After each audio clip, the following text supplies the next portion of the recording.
नमस्कार, मैं दिलीप यादव एक बार फिर हाजिर हूं एक शानदार इंटरव्यू लेकर। दोस्तों, मेरे साथ है राइजिंग स्टार रुचि जी और यह फिल्म जो है दंगे को लेकर काफ़ी चर्चे में है। क्यों चर्चे में है, आइए इनसे जानते हैं। बहुत बहुत स्वागत है हमारे channel. Thank you so much. मैं इसके पहले फिल्म के बारे में बात करूं, जरा हमारे दर्शकों को बताइए कि आपका जो फिल्मी बैकग्राउंड कैसे शुरू हुआ, आपका जो फिल्मी सफ़र है कैसे शुरू हुआ।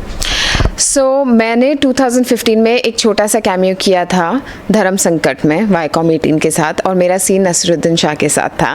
एंड मैंने दोपहर में ऑडिशन दिया था और मैं शाम तक सिलेक्ट हो गई थी। एंड देन समहाउ वो क्लिक हो गया और उसके बाद बस बढ़ता ही गया। And then I started getting TV shows, CID, ये सारे शोज़ करने लग गई मैं, बहुत सारे एपिसोडिक्स। तो वहाँ से फिर मेरी जर्नी स्टार्ट हुई।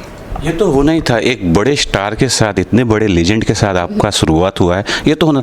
एक्सपीरियंस बताइए, फर्स्ट डे का एक्सपीरियंस क्या था।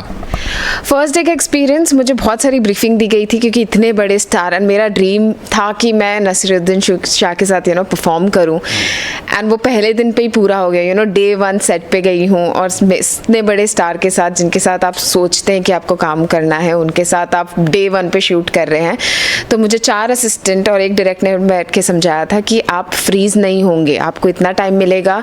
सर वापस सर का हम वापस नहीं कर सकते हैं टेक, तो आप फ्रीज नहीं होंगे। वो मुझे दिन भर बोलते गए थे कि आप स्टेज पे जाना, परफॉर्म करना, और वो 10-10 मिनट में आके चेक करते थे कि आप पक्का है, आपको 1 लाइन है, 2 लाइन है, आपने पढ़ ली, ये हो गया, आप घबराएंगी तो नहीं। तो वो नर्वसनेस बट नहीं लगी मुझे, क्योंकि जिसके साथ काम करना होता है, अगर आपको मौका मिल गया है करने के लिए, तो यही टाइम है आपको कि आपको शोकेस करना है जितना भी आप कर सको। तो बहुत एक्साइटमेंट थी उनके साथ काम करके और बहुत अच्छा एक्सपीरियंस था। रुचि, मुझे लगता है कि ये पहला एक्सपीरियंस आपके मनोबल को, आपके कॉन्फिडेंस को जरूर बढ़ाया होगा। और मम्मी पापा का कैसा रिएक्शन था वो जाना। मम्मी पापा बहुत खुश थे। आई रिमेंबर कि मैं जॉगिंग कर रही थी और मुझे कॉल आया था कि आप कंफर्म हो गए हैं, कल आपको सेट पर आना है। और तब उस टाइम मम्मी बॉम्बे में थी एंड बहुत खुश थी कि 3 महीने से मैं बहुत सारे ऑडिशंस दे रही थी, कुछ नहीं हो रहा था। एंड 3 महीने ही हुए थे स्टार्ट किए हुए सब कुछ, और 3 महीने में जब मुझे कॉल आया तो वो लोग बहुत खुश थे कि इतने बड़े एक्टर के साथ 1-2 सीन करने को मिला है। एंड जर्नी ऐसी स्टार्ट हो रही है, तो आगे क्या क्या होगा। अच्छा, मैं ये भी जानना चाहूँगा, जब शुरुआत बहुत अच्छी होती है, सफलता जब शुरुआत में मिल जाती है, लोग एक कदम बहक जाते हैं।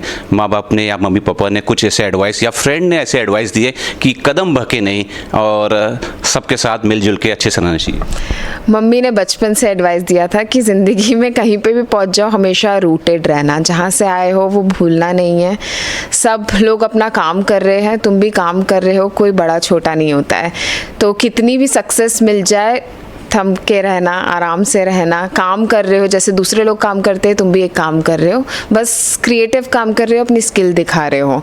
तो वो हमेशा ग्राउंडेड रहना, जुड़े हुए रहना, लोगों को से अच्छे बात करना, अच्छे से ट्रीट करना, तो वो एक चीज़ है जो माँ बाप ने हमेशा सिखाई है। रुचि, दंगे फिल्म के बारे में थोड़ा सा जानना चाहूँगा, हमारे दर्शकों को जरा बताइए कि अपने किरदार के बारे में और कैसा अनुभव रहा। अनुभव बहुत अच्छा रहा। बिजॉय नाम्बियार बहुत ही अच्छे डायरेक्टर हैं, उनके साथ काम करना मतलब आई फील वेरी लकी कि मेरे को उनके साथ ये तीसरा मौका मिल रहा है काम करने का, और उन्होंने इतना कॉन्फिडेंस दिखाया मुझ में कि मैं ये किरदार निभा सकूं। मेरे कैरेक्टर का नाम ऋतु है और वो एक कॉलेज गोइंग स्टूडेंट है, और ये पूरी कहानी एक कॉलेज फेस्टिवल के बैकग्राउंड में सेट है। एंड बहुत सारी इसमें इमोशंस है, फ्रेंडशिप, राइवलरी और ये सब हर्षवर्धन और रेहान के बीच में। एंड बेसिकली उनके बीच में हमेशा तनाव चलता रहता है पूरे फिल्म में, बिकॉज कुछ इंसिडेंट हुआ होता है उनके बचपन में, वो कैरी फॉरवर्ड होता है। एंड बहुत सारी पैरेलल स्टोरीज भी चल रही हैं दूसरे किरदारों के साथ। तो मेरा किरदार इन दोनों किरदार के बीच में फंस जाता है, जहाँ पे जो मेरे 2 बॉयफ्रेंड रहते हैं इस पिक्चर में। तो जो पहला वाला बॉयफ्रेंड रहता है वो कॉलेज फेस्टिवल में मेरे साथ बदतमीज़ी करता है, जिसके कारण मुझे चोट लग जाती है। एंड वहाँ से दंगे फिर स्टार्ट होती है, क्योंकि नाउ एक लड़की के साथ इतना बड़ा कुछ हो गया है, ऑपोजिंग ग्रुप के साथ हुआ है। तो हाँ, वहाँ से दंगे शुरू फिर। मैं दर्शकों को बताना चाहता हूँ, मैंने शुरुआत में राइजिंग स्टार जो बोला था वो इसलिए बोला था, अगर एक बड़ा डायरेक्टर 1 बार नहीं, 2 बार नहीं, 3-3 बार किसी एक्टर के साथ काम करता है, इसका मतलब वो एक्टर बहुत ही शानदार है, लाजवाब है। जरा ये भी जानना चाहिए, 1 नहीं, 2 नहीं, 3-3 बार आप काम कर रहे हैं, क्या कुछ कारण होगा? ये तो हमें बिजॉय नाम्बियार जी से पूछना पड़ेगा, बट मुझे लगता है मे बी कुछ तो उन्होंने देखा होगा या मैंने कुछ तो सही चीज़ करी होगी कि वो मुझे इतना मौका देते हैं। और खैर उनका मौका देना बहुत बड़ी बात है, एंड आई थिंक वो बहुत सारे जहाँ उन्हें टैलेंट दिखता है, सिर्फ मैं नहीं, वो बहुत सारे क्रू को भी मौका देते हैं। उनके बहुत सारे असिस्टेंट डायरेक्टर्स जो उन्हें दिखता है कि टैलेंटेड हैं, वो मौका देते हैं काम करने का, and he is very helpful उस तरीके से। तो मे बी उनको कुछ दिखा होगा टैलेंट, या कुछ तो मैंने कुछ सही किया होगा, मे बी इसलिए ही कीप्स कास्टिंग मी। मैं पर्सनली आपसे ये जानना चाहता हूँ कि आप किससे प्रेरित होती हैं? मेरी मॉम से, because I think she is a very strong woman, and वो जो चीज़ ठान लेती है करने की वो करके ही रहती है। उन्होंने यही चीज़ सिखाई है, अगर कुछ ड्रीम सोच के रखा है तो उसको फिर पूरा करो, क्योंकि अगर पूरा नहीं करोगे तो खुश भी नहीं रहोगे। तो करो, जब तक कर सकते हो करो। तो नेक्स्ट क्या कुछ प्लान है, जरा बताएंगे दर्शकों को?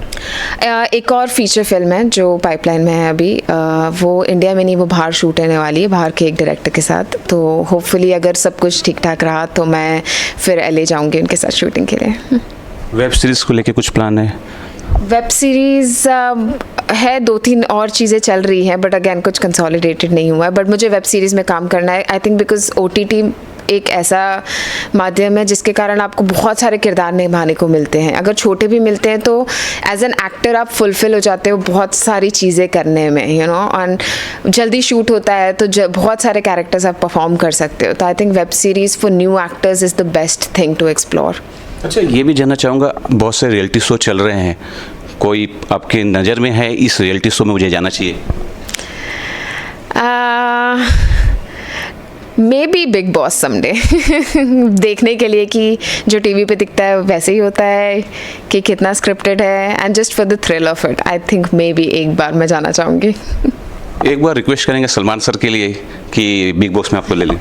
Salman sir please big boss में मुझे ले लीजिए। अच्छा, आने वाले 5 साल में, 10 साल में आप अपने आप को कहाँ देखते हैं? क्योंकि शुरुआत आपकी अच्छी हुई है, आप कहाँ देख रहे हैं कि किस लेवल पे होंगे? मुझे बहुत, अभी तो शुरुआत ही हुई है, बहुत कुछ करना है, बहुत सारी चीज़ें करनी है, बहुत सारे अच्छे किरदार निभाने हैं। प्रियंका चोपड़ा मेरी रोल मॉडल है, तो मे बी सम डे मैं जैसी वो जर्नी पे जा रही हैं वो कर सकूं। फाइनली दर्शकों क्या कुछ बोलना चाहेंगे? Believe in your dreams, believe in your goals. अगर आप किसी चीज़ के लिए कोशिश करेंगे, मेहनत करेंगे तो वो ज़रूर से पूरी होगी। कोई भी कुछ भी बोल दे, प्लीज़ अपना पाथ होता है, जो आपको करना है आप वही करिए, किसी की बातों में ना आइए, and your dreams will come true.